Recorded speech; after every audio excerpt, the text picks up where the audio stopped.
Hai, Assalamualaikum, ahlan wa sahlan, konnichiwa dan selamat datang daripada TKP Intai Jagat Channel. Nama aku A dan kisah benar malam ini bertajuk Tuyul.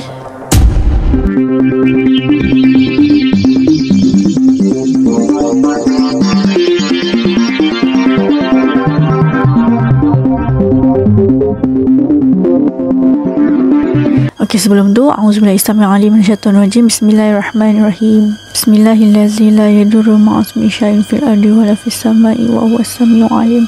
La haula wa la quwwata illa billahil aliyyil azim. A'udzu bikalimatillahi tammah min kulli syaitanir rajim wa min kulli 'ainin lamah. Alright. Okay, sebelum aku mulakan cerita, aku nak minta maaf sangat-sangat sebab dah lama aku tak upload disebabkan beberapa benda yang merupakan alasan lah kalau aku cakap. So, mari kita proceed kepada cerita kisah seram benar yang aku dapat daripada kawan aku. Okay, kisah kali ini terjadi di antara tahun 2009 ke 2013 macam tu, iaitu masa tu si pencerita ni sekolah menengah lah, terletak di salah satu sekolah yang tertua ataupun paling lama yang dekat Sarawak pada waktu tu. Aku tak pasti sekolah tu masih ada beroperasi sampai sekarang ataupun tidak. Dan pada waktu tu dah sampai waktu cuti sekolah.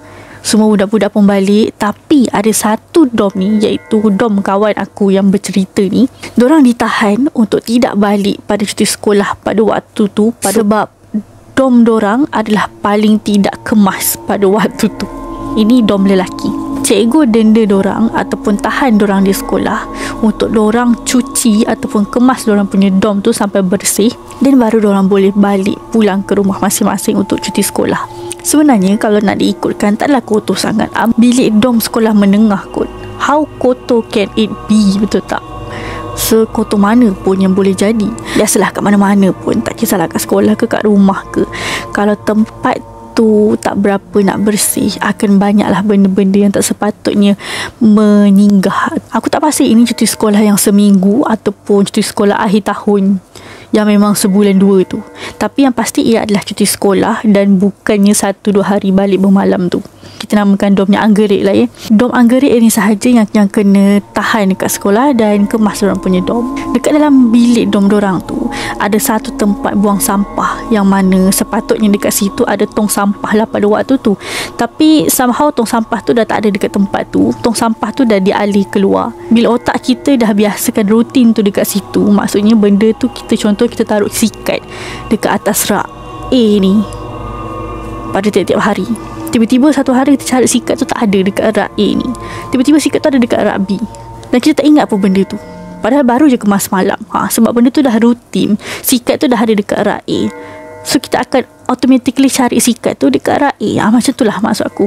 So secara habitnya dorang akan buang sampah-sampah kering dorang, bukan sampah basah, okey, sampah-sampah kering dorang dekat tempat yang asalnya adalah tempat tong sampah tu dekat dalam dom tu. Walhal tong sampah tu dah berada dekat luar dom.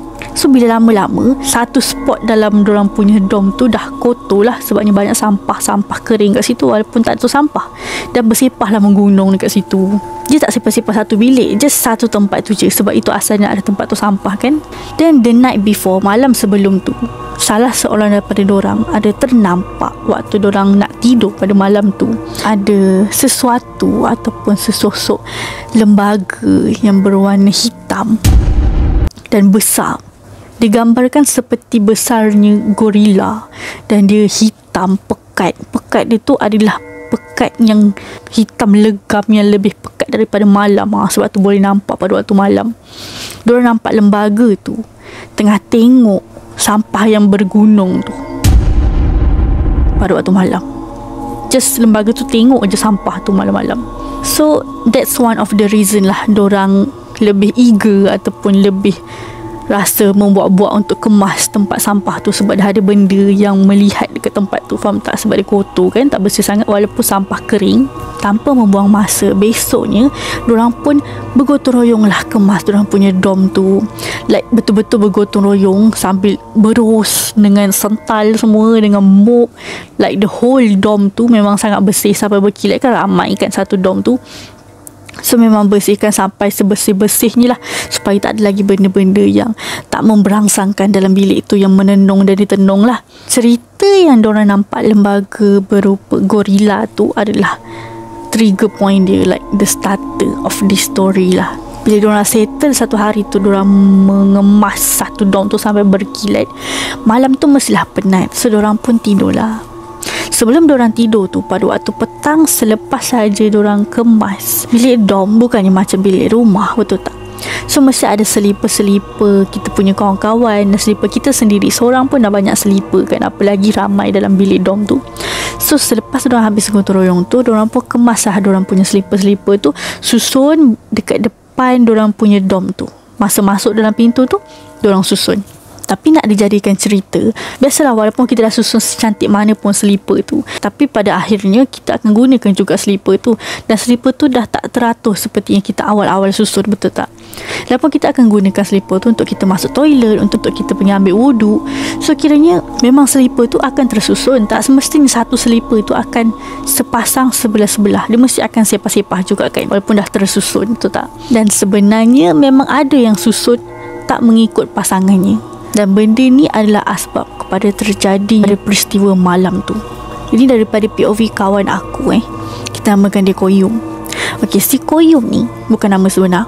Dan pada waktu tu dia tidur di katil atas asrama. Maksudnya katil 2 tingkat dan katil double decker, dan dia tidur di tingkat atas. Biasanya kalau kat asrama ni, orang-orang yang sampai awal ataupun yang rezeki dia baik je dia dapat duduk bawah.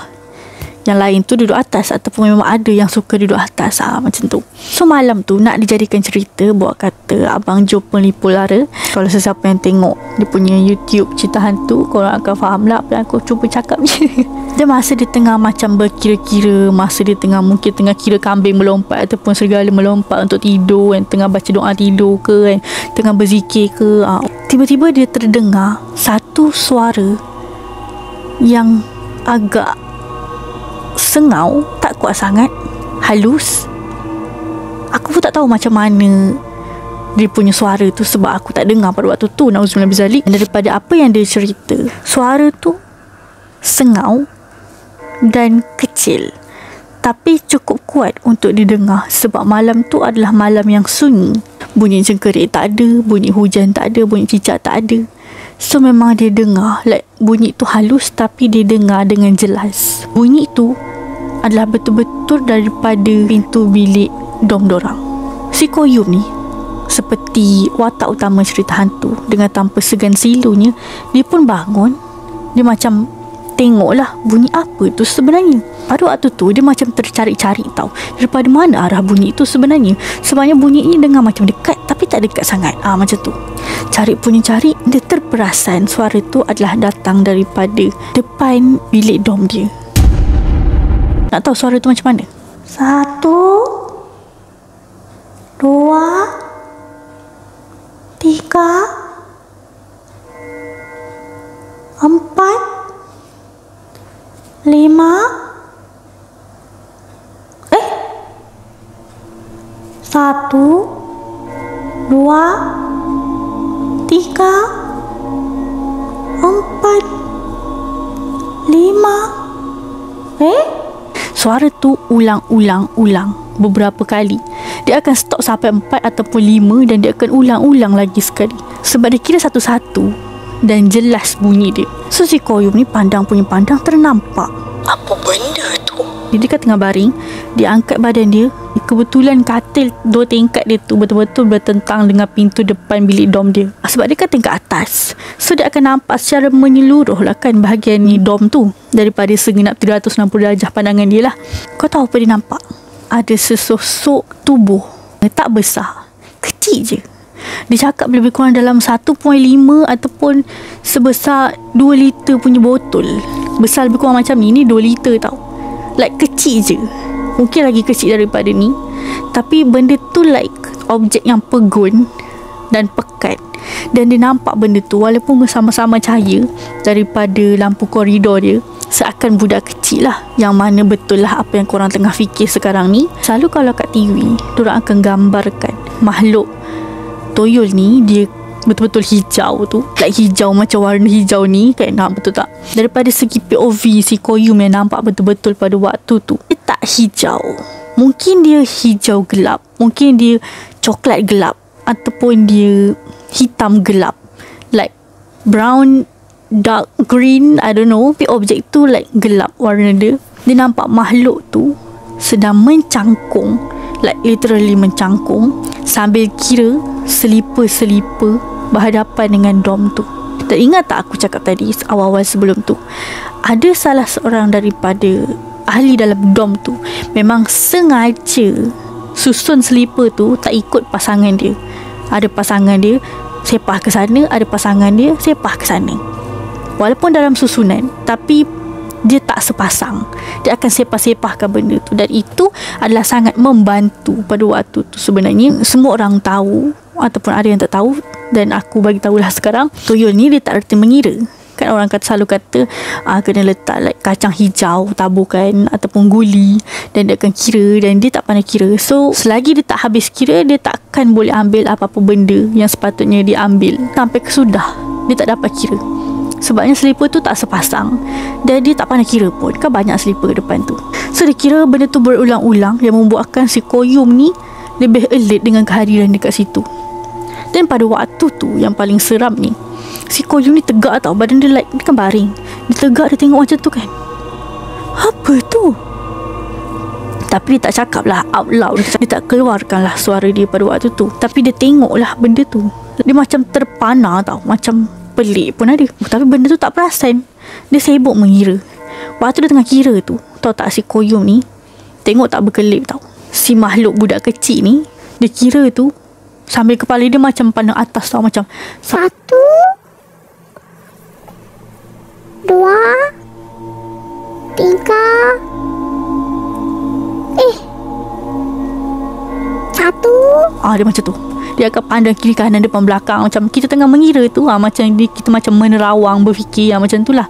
Waktu dia tengah menerawang berfikir, kepala dia tergerak-gerak tu, mata dia terpandang koyum, dan koyum pun bertentang mata dengan makhluk budak kecil tu. Tapi dia bukan pandang direct. Maksudnya dia macam dia tak fokus. Dia tengah kira sambil dia pandang keliling, macam tu. Tapi si koyum ni pula tengah fokus ke arah makhluk tu. Tahu tak, waktu tu si koyum ni macam taken aback tau, macam speechless bila dorang bertentang mata. Macam tu. Dia macam si koyum ni macam tersentak ke belakang bila dia tengok muka makhluk tu betul-betul. Aku minta maaf koyum kalau tengah dengar cerita ni, dan kalau cerita ni tak sama seperti apa yang diceritakan, sebabnya mungkin saya dah terlupa. Maafkan saya cuma manusia biasa. Tapi seingat dalam memori, itulah apa yang dia ceritakan. Tapi budak tu tak takut pun dengan koyum. Dia just continue kira. Dan bila dia tak dapat kira, finally bila dia dah sedar dia tak akan dapat habiskan benda tu, dan dia pun tiba-tiba lari.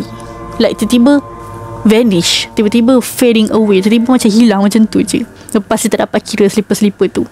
And for your information, koyum kata kalau dia berjaya kira apa sahaja yang berada dekat depan dia tu sampai habis, dia akan masuk. Dia akan like literally masuk dan buat apa sajalah yang dia nak, and you can't stop him. And that's the end of the story. So itulah kisah pendek malam ni, iaitu berkaitan dengan asrama tertua di Sarawak. Aku minta maaf sekiranya ada apa-apa yang kurang dalam cerita ni, ataupun ada perkataan aku yang mengguris hati mana-mana pihak. Aku minta maaf. Aku akan continue cerita kisah seram benar yang aku dapat daripada orang-orang di sekeliling aku, dan aku publish di sini ataupun di TikTok aku yang korang boleh tengok. Link dia aku ada attach dekat description dekat bawah. Sesungguh yang baik itu datang daripada Allah, dan yang kurang baik itu datang daripada aku sendiri. Stay tune untuk kisah seterusnya. Take a peek, intai jagat wujudnya memanggil curiga. Assalamualaikum. Bismillahirrahmanirrahim.